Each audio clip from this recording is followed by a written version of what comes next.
Hello friends, आपका हमारे channel exam party पर फिर से स्वागत है। आज हम हेल्थ एजुकेशन ऑफिसर का जो एग्ज़ाम होने वाला है उसमें जो विभिन्न योजनाएं आने वाली हैं उन पर हम कई दिनों से उस पर हमारी वीडियोस आ रही हैं। आप उन वीडियोस को पहले भी देख सकते हैं।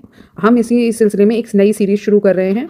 हम उन सभी स्वास्थ्य संबंधी योजनाओं को यहाँ पर MCQ के द्वारा आपको बताएंगे जो योजनाएँ सरकार द्वारा, उत्तर प्रदेश सरकार द्वारा चलाई जा रही हैं। तो आज हम जिस योजना के ऊपर MCQs लेकर आए हैं वो है एक जिला एक medical college, one district one medical college योजना। ये इस योजना कोई निश्चित नहीं है, ये विभिन्न चरणों में उत्तर प्रदेश सरकार द्वारा उनके बजट के थ्रू चलाई जा रही है। पर इससे संबंधित जितने महत्वपूर्ण प्रश्न हैं वो भी हमें जान लेना जरूरी है, क्योंकि इनमें से कोई ना कोई एक प्रश्न आपको आपकी अपनी परीक्षा में देखने को मिल सकता है। तो चलिए देर न करते हुए इसे फिर से शुरू करते हैं। एक जिला एक मेडिकल कॉलेज की योजना का मुख्य उद्देश्य उत्तर प्रदेश के कितने जिलों में मेडिकल कॉलेज स्थापित करना है? A 50, B 65, C 75 या D 80? तो सही उत्तर है C 75 जिलों में। उत्तर प्रदेश सरकार की इस महत्वाकांक्षी योजना का विजन क्या है? हर तहसील में एक अस्पताल, B प्रत्येक जिले में कम से कम एक मेडिकल कॉलेज, C केवल बड़े शहरों में सुपर स्पेशलिस्ट अस्पताल, D या मुफ्त दवाओं का वितरण करना। जैसे कि आप नाम से ही देख रहे हैं तो इसका सही उत्तर है प्रत्येक जिले में कम से कम एक मेडिकल कॉलेज स्थापित करना। इस योजना की आवश्यकता क्यों पड़ी? बड़े शहरों के अस्पतालों पर बोझ कम करने के लिए, मरीजों को 300 से 400 किलोमीटर की यात्रा बचाने के लिए, स्थानीय स्तर पर बेहतर इलाज संबंध उपलब्ध कराने के लिए, उपरोक्त सभी। तो सही उत्तर है डी, उपरोक्त सभी। अगला है टर्शरी केयर का तृतीय स्वास्थ्य सेवा का क्या अर्थ है? ए केवल प्राथमिक उपचार करना, बी एडवांस मेडिकल ट्रीटमेंट जैसे वेंटिलेटर ICU, सी केवल टीकाकरण करना या डी सामान्य OPD सेवाएं देना। तो टर्शरी केयर के अंदर बी आता है एडवांस मेडिकल ट्रीटमेंट जैसे वेंटिलेटर और ICU की सेवाएं देना। अगला प्रश्न है डॉक्टरों की कमी को दूर करने के लिए योजना में किस पर ध्यान दिया गया है? केवल MBBS सीटों पर, बी PG MD MS सीटों में वृद्धि पर, सी डॉक्टरों की सेवानिवृत्ति आयु कम करने पर, डी विदेशी डॉक्टरों को बुलाने पर। तो सही उत्तर है बी PG या जिन्हें हम MD MS डॉक्टर होते हैं उनकी सीटों में वृद्धि करने पर।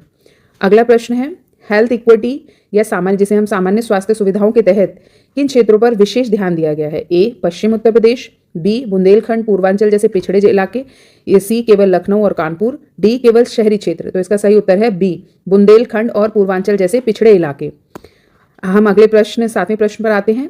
केंद्र प्रायोजित जिसे हम सेंट्रल स्पॉन्सर कहते हैं मॉडल में केंद्र और राज्य की फंडिंग का अनुपात क्या है? इस योजना के अंदर केंद्र और राज्य दोनों ही फंड कर रहे हैं, तो उसका अनुपात हमसे पूछा है। तो पहला ऑप्शन है इसमें ए 50-50, बी 75 और 25 में, सी 60 और 40 में, डी 90 और 10 में। तो सही उत्तर है 60% केंद्र सरकार इस पर व्यय करेगी और 40% राज्य सरकार। अगला 8वां प्रश्न है केंद्र प्रायोजित मॉडल के तहत किन जिलों के मेडिकल कॉलेजों को अपग्रेड किया जा रहा है? ए बस्ती अयोध्या फिरोजाबाद, बी जौनपुर अमेठी, सी शामली मऊ, डी बागपत और हमीरपुर। तो इसका सही उत्तर है ए बस्ती अयोध्या और फिरोजाबाद। अगला 9वां प्रश्न है राज्य वित्त पोषित मॉडल में उत्तर प्रदेश सरकार कितनी फंडिंग करती है? ए 50%, बी 60%, सी 80%, डी 100%। तो इसका सही उत्तर है डी 100%। अगला प्रश्न है राज्य वित्त पोषित कॉलेजों को क्या नाम दिया गया है? A central medical college, B state autonomous medical college, C private medical college या डी चैरिटेबल मेडिकल कॉलेज। तो इसका सही उत्तर है B state autonomous medical college.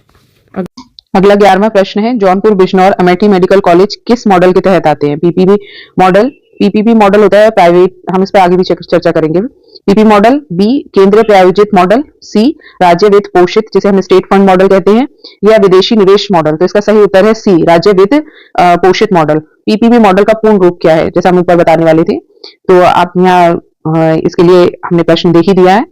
ए public private partnership, B private public project, C people power project, D public primary partner. इसका सही उत्तर है A public private partnership. PPP model के तहत सरकार की मुख्य भूमिकाएं क्या हैं? ए पूरा निर्माण खर्चा देना, बी निजी संस्था का जमीन देना प्रदान करना, सी केवल डॉक्टरों की सैलरी देना, डी विज्ञापन करना। तो सही उत्तर है इसका निजी संस्था का जमीन प्रदान करना। अगला प्रश्न 14वां प्रश्न है पीपीपी मॉडल के कितने जिलों का लक्ष्य रखा गया है जहां एक भी मेडिकल कॉलेज नहीं है? ए 10, बी 16, सी 20 या डी 25। तो इसका सही उत्तर है बी 16। अगला 15वां प्रश्न है शामली मऊ और महाराजगंज में मेडिकल कॉलेज किस मॉडल पर आधारित है? ए केंद्र प्रायोजित, बी राज्य प्रायोजित, सी पीपीपी मॉडल या डी ट्रस्ट मॉडल। तो सही उत्तर है इसका PPP model. One district one medical college योजना को औपचारिक रूप से जनवरी 2024 में कहां लॉन्च किया गया? ए लखनऊ, बी दिल्ली, सी इंदौर या डी वाराणसी। तो सही उत्तर है सी इंदौर में।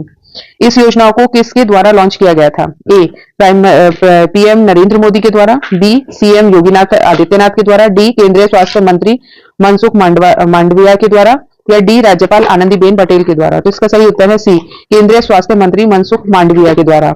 अगला प्रश्न 18वां प्रश्न है, अक्टूबर 2021 में प्रधानमंत्री मोदी ने यूपी में कितने मेडिकल कॉलेजों का उद्घाटन किया गया था? ए 5, बी 7, या डी सी 9, या डी 11। तो सही उत्तर है सी 9। अगला 19वां प्रश्न है, सिद्धार्थनगर मेडिकल कॉलेज का नया नाम क्या है? A Maharishi Devram Baba medical college, B Madhav Prasad Tripathi medical college, C doctor Sonelal Patel medical college, या D Uman Singh medical college. तो सही उत्तर है B Madhav Prasad Tripathi medical college. अगला प्रश्न है, बी देवरिया के मेडिकल कॉलेज को आप किस नाम से जाना जाता है? तो ए है महर्षि विश्वामित्र मेडिकल कॉलेज, बी महर्षि देवराम बाबा मेडिकल कॉलेज, सी वीरांगना अवंतीबाई लोधी मेडिकल कॉलेज, या डी माँ विंध्यावासिनी मेडिकल कॉलेज। तो इसका सही उत्तर है महर्षि देवराम बाबा मेडिकल कॉलेज। अगला 21वां प्रश्न है, गाजीपुर मेडिकल कॉलेज का नाम बदलकर क्या रखा गया है? A Maharshi Vishwamitra medical college, Maa Vindhyavasini medical college, Umana Singh medical college, या माधव प्रसाद त्रिपाठी मेडिकल कॉलेज। तो सही उत्तर है महर्षि विश्वामित्र मेडिकल कॉलेज। ये प्रश्न आपसे कई बार पूछे, आपको मैच द फॉलोइंग में भी देखने को मिल सकते हैं, इसलिए इनके नाम याद होने जरूरी है। अगला प्रश्न है, मिर्जापुर मेडिकल कॉलेज का नाम क्या है? माँ विंध्यावासिनी मेडिकल कॉलेज, वीरांगना अवंतीबाई लोधी मेडिकल कॉलेज, या doctor Sonelal Patel medical college, D महर्षि देवराम बाबा मेडिकल कॉलेज। तो इसका सही उत्तर है ए माँ विंध्यावासिनी मेडिकल कॉलेज। अगला प्रश्न है, प्रतापगढ़ के मेडिकल कॉलेज का नाम किसके नाम पर रखा गया है? उमाना सिंह के नाम पर, बी डॉक्टर सोनेलाल पटेल के नाम पर, सी वीरांगना अवंतीबाई देवी के नाम पर, या डी माधव प्रसाद त्रिपाठी के नाम पे। तो सही उत्तर है इसका बी डॉक्टर सोनेलाल पटेल के नाम पर। अगला 24वां प्रश्न है, एटा के मेडिकल कॉलेज का नाम क्या है? A Umana Singh autonomous medical college, B Veerangana Avantibai Lodhi medical college, C Maharishi Vishwamitra medical college, या D doctor Sonelal Patel medical college. तो सही उत्तर है इसका B Veerangana Avantibai Lodhi medical college. अगला आखिरी प्रश्न है हमारे इसका, ये है 2017 के मुकाबले में राज्य में यानी उत्तर प्रदेश में एमबीबीएस सीटों की स्थिति क्या है? ए 10% की वृद्धि हुई है, बी सीटें कम हो गई हैं, सी सीटें लगभग दुगनी हो गई हैं, या डी कोई बदलाव नहीं हुआ।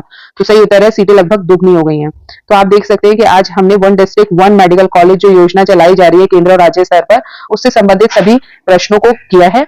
और मैं ये उम्मीद करती हूँ, हम उम्मीद कर रहे हैं ये इनमें से कोई ना कोई प्रश्न आपको आपकी परीक्षा में देखने के लिए जरूर मिलेगा। अगर आपको हमारी ये सीरीज अच्छी लग रही है तो प्लीज कमेंट बॉक्स में कमेंट कीजिएगा, और अगर आप कोई और किसी और योजना पर कुछ प्रश्न चाहते हैं तो उसके लिए भी आप हमारे कमेंट बॉक्स में लिख सकते हैं। हम अगली सीरीज एक नई योजना के लिए लेकर आएंगे, उससे संबंधित जितने भी एमसीक्यूज होंगे हम जरूर लेके आने वाले हैं। तो आप इसी तरह से हमारे चैनल से जुड़े, एग्जाम पार्टी चैनल से जुड़े रहिए, इसे लाइक कीजिए, शेयर कीजिए और सब्सक्राइब कीजिए, और ज्यादा से ज्यादा लोगों तक पहुंचाइए ताकि सभी को इसका फायदा मिल सके आगामी परीक्षाओं के लिए। धन्यवाद।